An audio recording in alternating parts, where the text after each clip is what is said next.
రైతారాధన గురించి తెలుసుకుందాం. అధర్మములు అణిగిపోకుండా సజీవముగా ఉన్నవని గ్రహించి అధర్మములను అణిచివేసి ధర్మములను వృద్ధి చేయుటకు పూర్వము ఉన్న జ్ఞాన విషయమును గురువు మరలా మనకు జ్ఞాపకము చేయదలుచుకున్నారు.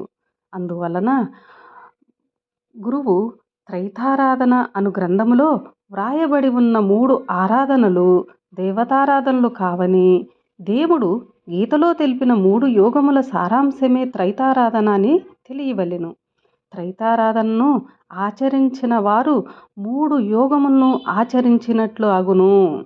అందువలన దైవ సన్నిధి అయిన మోక్షమును పొందుటకు 3 ఆరాధనలు 3 సోపానములు లాంటివని చెప్పవచ్చును. ఈ త్రైతారాధనను చదివి ఆచరించకపోయినా పర్వాలేదు, కానీ దానిని గురించి వ్యతిరేకముగా మాట్లాడితే అది తప్పక దైవ దూషణ అగును. మరలా ఒకసారి చదువుదాం.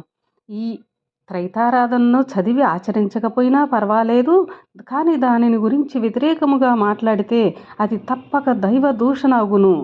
ఎవరికీ తెలియకుండా పోయిన త్రైతారాధనను గురించి ఎవరికైనా చెప్పినా, ఈ గ్రంథమును ఎవరికైనా దానము చేసినా అది దేవుని కార్యమును చేసినట్లగును.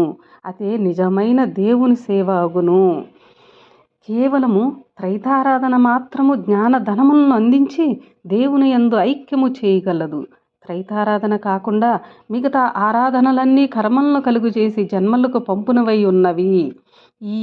ఈ మాట స్వయముగా శ్రీ శ్రీ శ్రీ ఆచార్య ప్రబోధానంద యోగీశ్వరులు వారు మనకి శాసనములుగా త్రైతారాధన అనే గ్రంథంలో రాసి శాసనములుగా మనకి అందించారు.